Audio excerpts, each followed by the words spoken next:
Bienvenue dans Les Pépites de Paris-Saclay, le podcast qui vous plonge au cœur de la vie et de l'innovation d'un territoire d'exception. Ici, chercheurs, étudiants, entrepreneurs et habitants construisent chaque jour le futur déjà bien vivant à Paris-Saclay. Des histoires, des projets et des découvertes qui changent le quotidien. Vous êtes au bon endroit pour explorer les pépites qui façonnent notre monde. Un podcast animé par Sylvain Allemand. Aujourd'hui, Bertrand Braunschweig nous rejoint. Il est chercheur, consultant et ancien responsable du programme Confiance IA de l'IRT Système X. Cet épisode s'inscrit dans une série dédiée à l'intelligence artificielle, conçue à l'occasion du sommet pour l'action sur l'IA qui se tiendra les 10 et 11 février à Paris. Bertrand Braunschweig, bonjour. Bonsoir, bonjour. Bonjour, effectivement, c'est pratiquement la fin de la journée. Oui. Merci d'avoir accepté le principe de cet entretien. Je me réjouis de vous revoir. Nous avions déjà réalisé un entretien il y a de ça un an et demi, sur le thème de la confiance. Au préalable, je rappelle que vous êtes une référence, faut-il rappeler, dans le domaine de l'IA. Vous en êtes une au plan national et international. À l'échelle de la France, vous avez coordonné au sein de l'INERIA le plan national de recherche en IA. Oui. Et voilà, vous avez été aussi dans une vie antérieure, mais pas si lointaine, président de l'Association française pour l'IA. Oui, c'était il y a plus de 20 ans. Il y a plus de 20 ans. Oui. Donc, alors, ça dit déjà quelque chose de votre intérêt sur l'IA, on y reviendra. Oui. Je précise que vous êtes aussi un acteur de l'IA dans le cadre de l'écosystème Paris-Saclay, puisque dans le cadre de cet écosystème, mais également en lien avec l'écosystème de Toulouse, vous avez porté le programme Confiance IA, organisé, coordonné par l'IRT Système X. C'était Système X qui a coordonné Confiance.ai, et moi j'en ai fait la coordination scientifique, effectivement, pendant les 4 dernières années. On y reviendra, donc on pourra faire un bilan, et parce que la notion de confiance est cruciale pour l'avenir de cette IA. Oui. Mais auparavant, donc, est-ce que vous pouvez nous rappeler ce qui vous a prédisposé à vous intéresser aussitôt à l'IA ? En fait, ça remonte à très longtemps, puisque à l'époque j'étais dans l'industrie, j'étais dans un groupe qui a disparu depuis, qui s'appelait Elf Aquitaine, et j'étais dans un groupe. Dans les fin des années 80, j'ai fait partie d'un groupe qui s'appelait le GAIA, le groupe d'application de l'intelligence artificielle. C'était il y a plus de 35 ans. Voilà. Presque 38.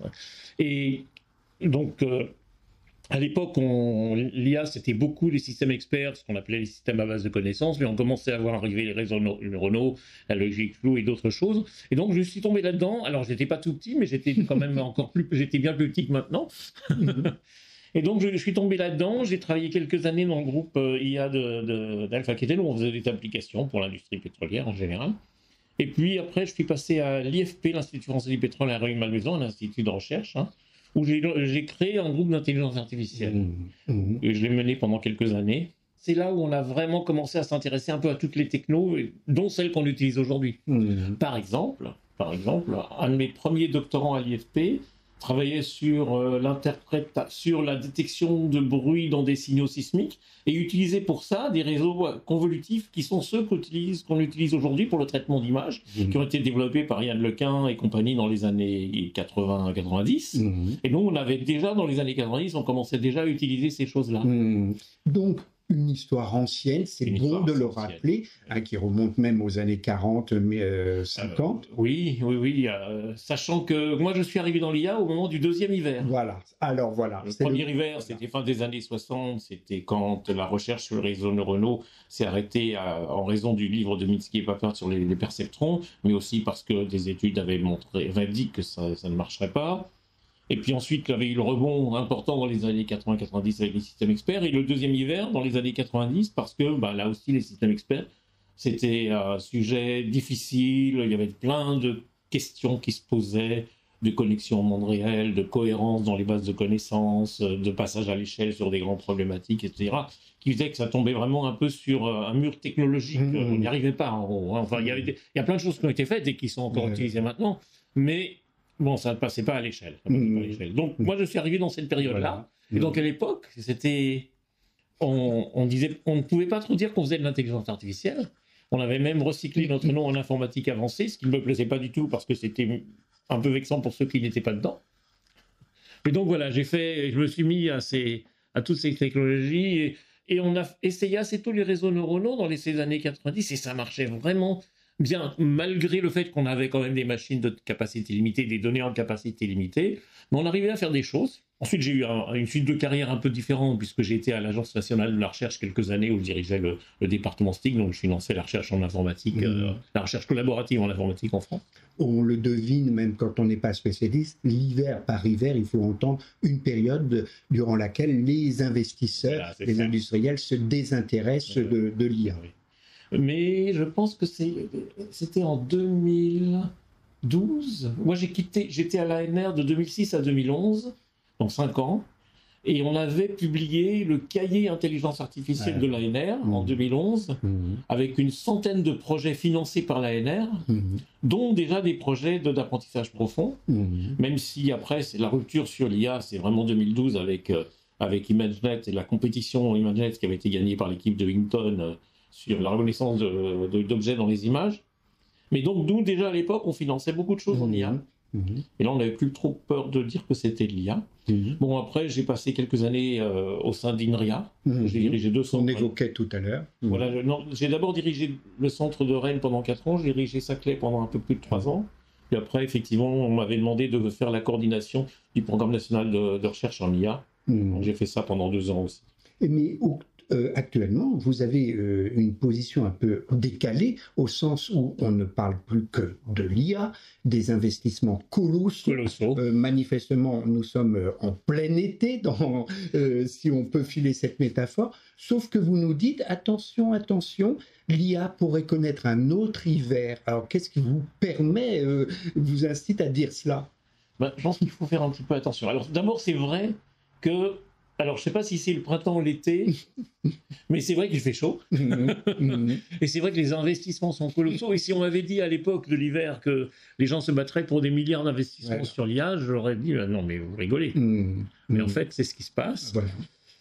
Ce que j'avais développé il y a maintenant quelques années, c'est ce que j'appelais les murs de l'intelligence artificielle. On en avait parlé dans l'article précédent, où je disais en gros, il y a 5 sujets qui sont très difficiles et si on ne les règle pas, eh ben, il est possible qu'il y ait un retournement de situation.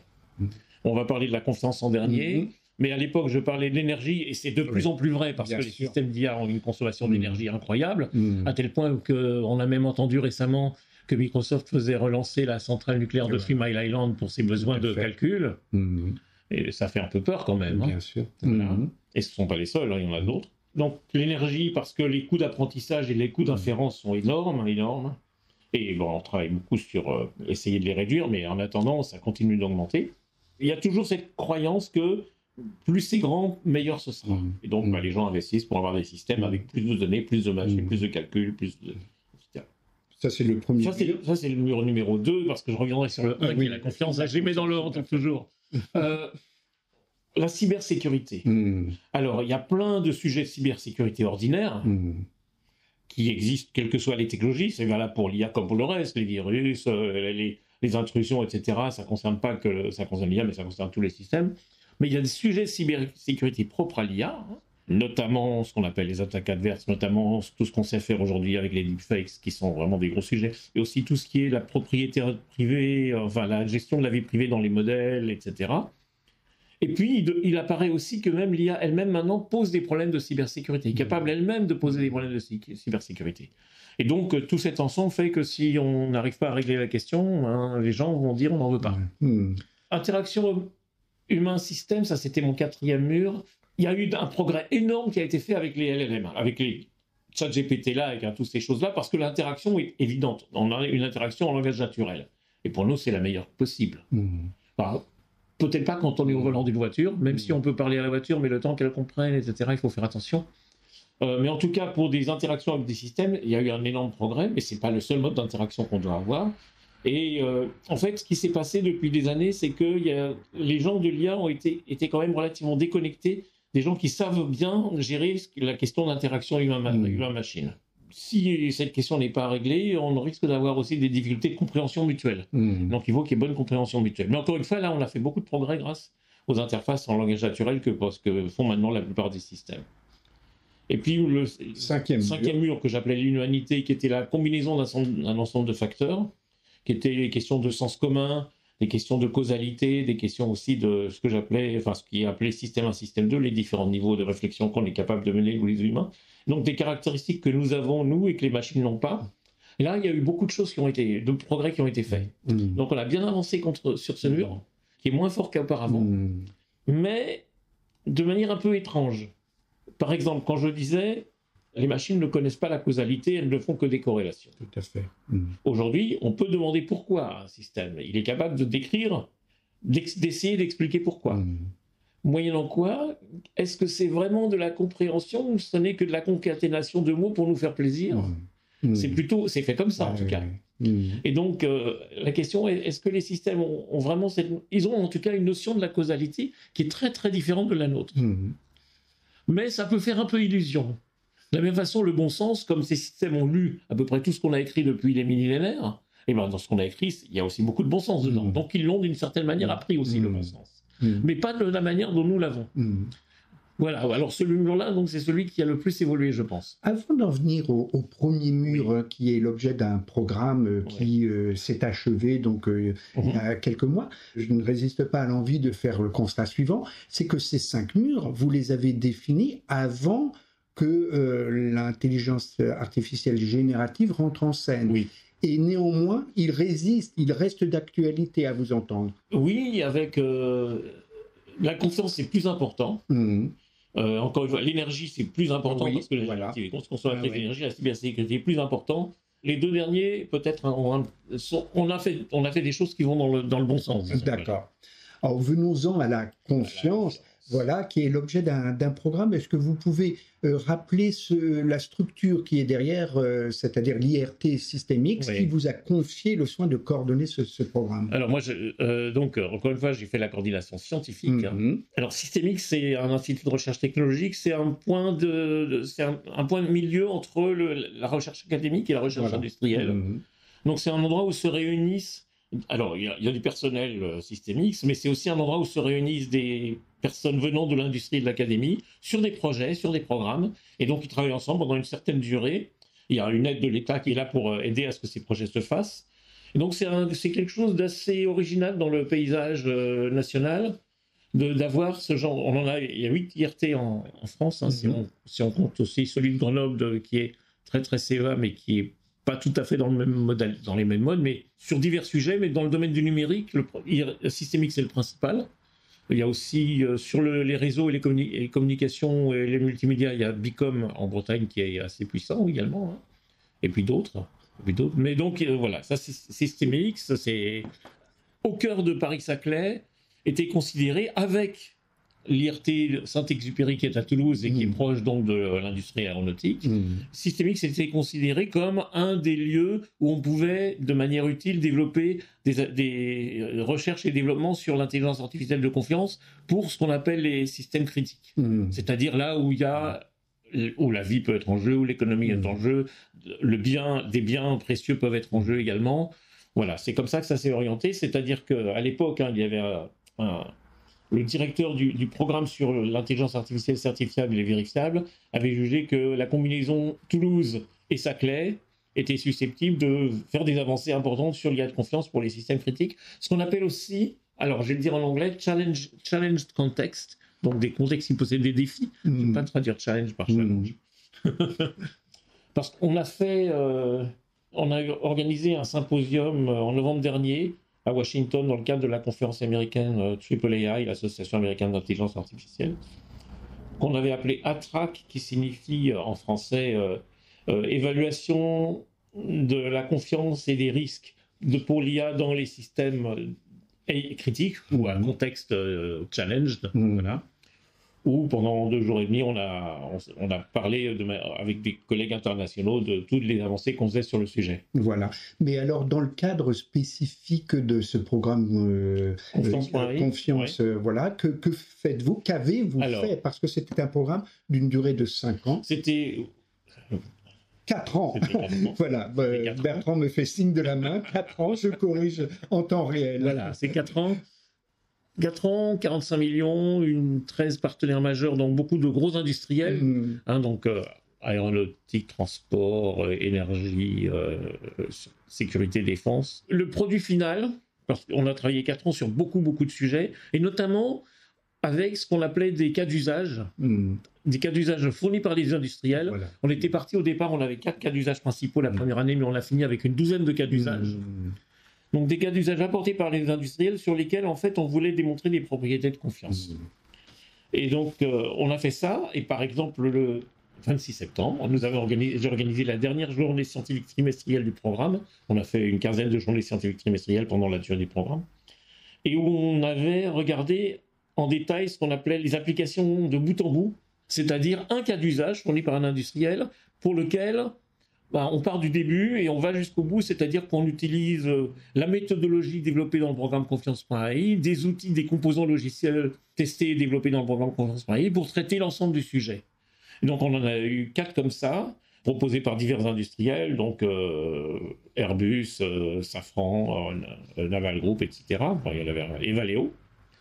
Et donc, qui utilisaient les productions du programme. Les productions du programme, c'était d'une part une méthodologie, et cette méthodologie qui est faite pour que les ingénieries des grands groupes utilisent leur méthodologie habituelle, mais passent à des applications de type apprentissage, machine learning ou IA.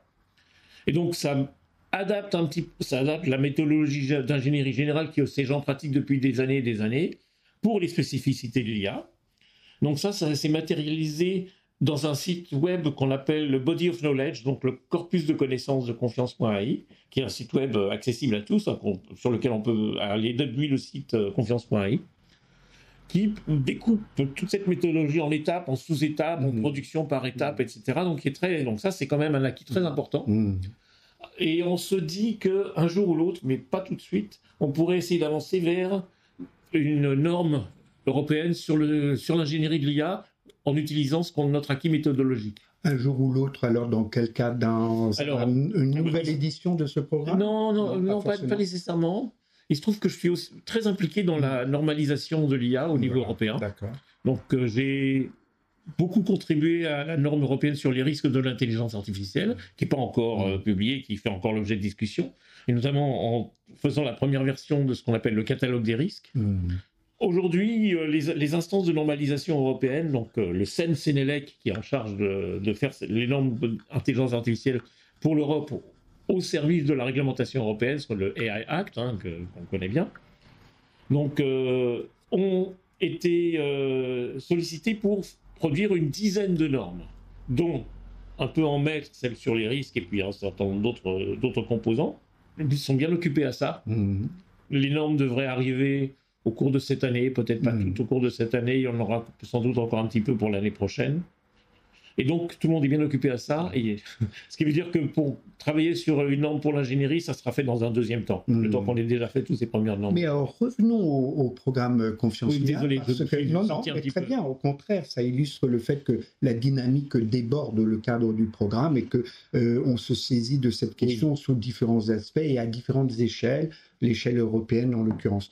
Mais j'aimerais qu'on revienne à Confiance IA pour revenir sur un point qu'on avait déjà évoqué lors du précédent entretien, c'est l'ouverture aux sciences humaines et sociales. Parce qu'on pourrait vous faire le reproche d'avoir des œillères.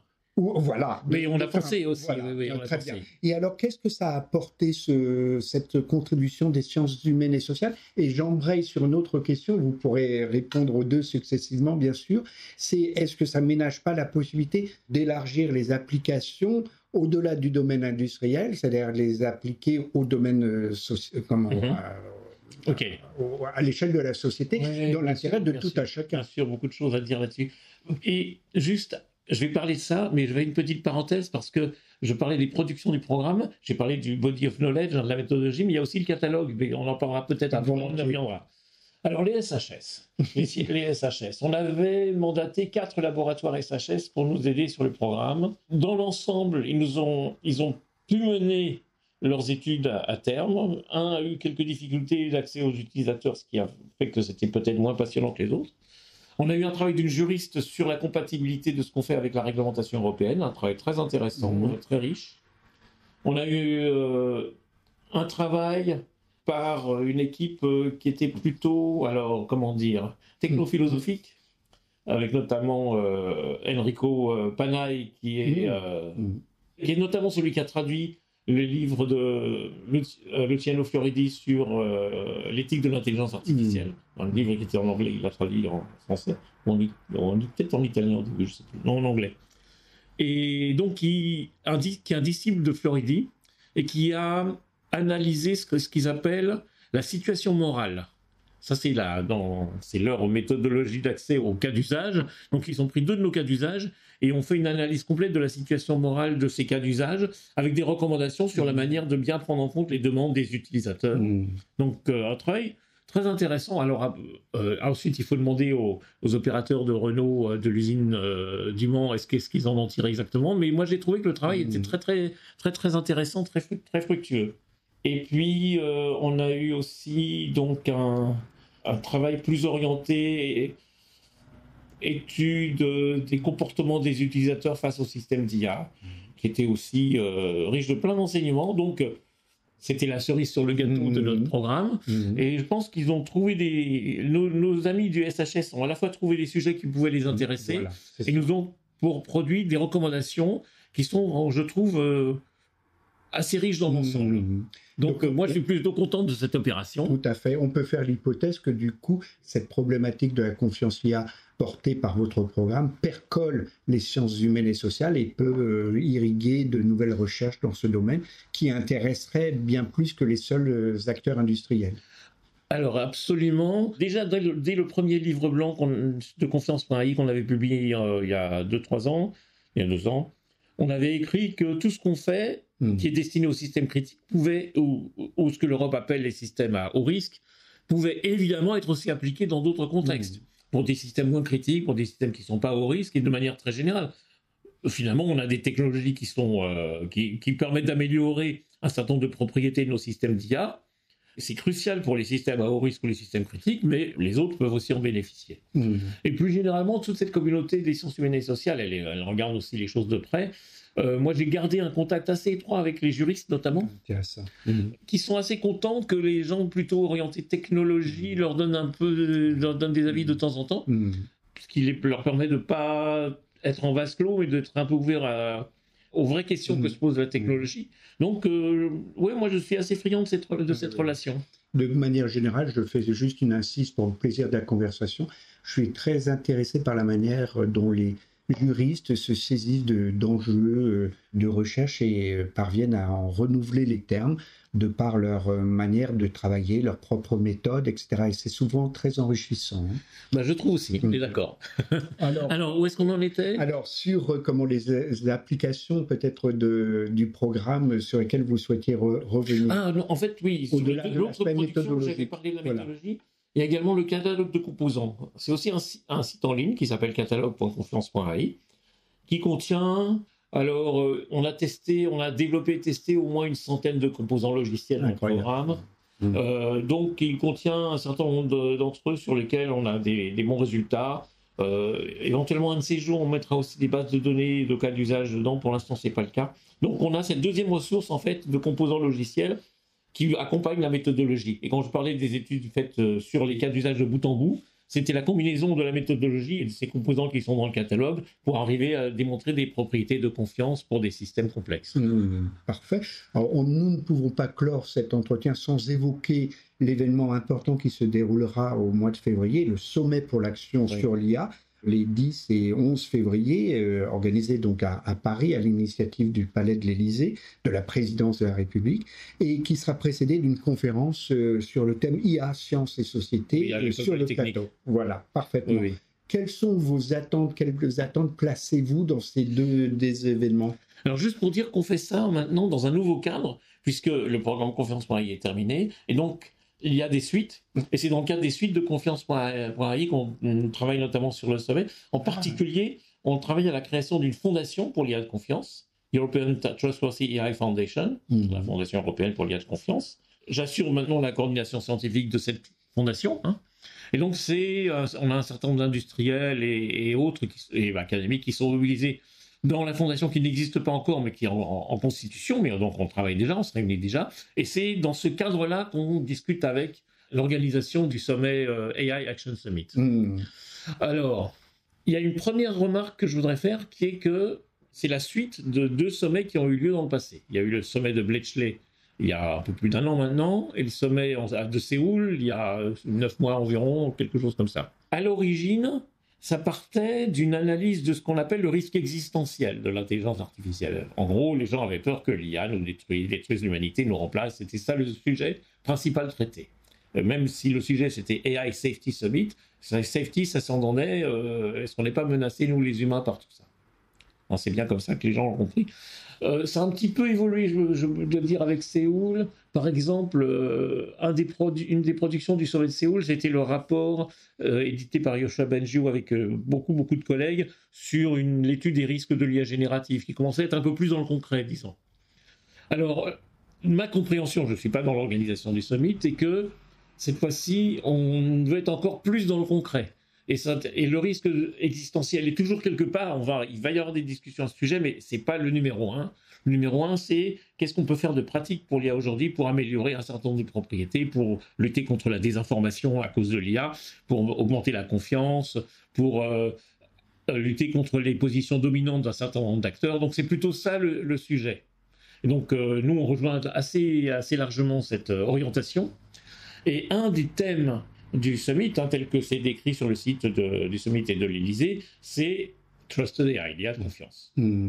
Alors, il y a beaucoup de facteurs sur ce thème Trusted AI, et c'est là qu'on traite notamment des questions de désinformation, c'est là aussi qu'on traite des questions d'évaluation de l'IA, de mesures de performance et de mesures de confiance de l'IA. Donc nous, on souhaite contribuer à ça. Et donc, on a fait un certain nombre de propositions. On est sûr qu'on va organiser un événement un peu concomitant avec le sommet plutôt de caractère international pour mobiliser notre réseau de partenaires européens internationaux sur l'IA de confiance. Et puis on va participer de manière un peu comme tout le monde au sommet, évidemment en assistant à ces belles journées scientifiques qui nous sont préparées pour l'école polytechnique, mais de manière aussi, je pense, plus modeste aux journées officielles qui seront au Grand Palais le 10 et 11 février. Voilà, donc en tout cas, on est assez en ligne avec ce sujet important de l'IA de confiance. On va produire des documents au service de tout ça. Et on espère être écouté. Alors, en tout cas, on vous écoute avec plaisir. Les auditeurs vous écouteront avec plaisir. Je n'en doute pas parce que, et c'est ma dernière question que vous venez de m'inspirer d'ailleurs à l'instant, vous êtes, je l'ai dit, un spécialiste de l'IA et ce qu'on perçoit en vous écoutant, c'est que c'est une thématique qui vous met en interaction avec une extrême diversité d'acteurs dans le cadre de l'écosystème Paris-Saclay, mais pas seulement à l'échelle nationale, à l'échelle internationale, à se demander, et c'est l'objet de ma dernière question à laquelle vous pouvez répondre ou pas, à se demander si l'IA n'est pas un prétexte qui a été inventé pour favoriser l'interaction et entre les scientifiques, et entre les industriels, et entre les scientifiques et les industriels, et le reste de la société. Alors moi, je suis en train j'ai commencé, mais j'ai pas fini de lire le dernier livre de Harari, Nexus, qui dit finalement, l'information, c'est une question de réseau. L'information est le pouvoir, mais l'information, c'est aussi les réseaux. Donc quand on travaille sur ce genre de sujet, on est forcément au sein d'un ensemble de réseaux. Je ne pense pas que l'IA a été faite pour ça, mais en tout cas, l'IA y contribue, et on est en plein dedans, effectivement. Je ne regrette pas d'avoir posé cette question. Merci beaucoup, Bertrand Bonnefray. De rien, c'était un plaisir. Merci, à bientôt. Vous venez d'écouter Les Pépites de Paris-Saclay, un podcast produit par l'établissement public d'aménagement Paris-Saclay. Merci de nous avoir accompagnés dans ce voyage au cœur de l'innovation, de la recherche et des talents qui transforment le quotidien. Rendez-vous au prochain épisode pour découvrir une nouvelle pépite de Paris-Saclay.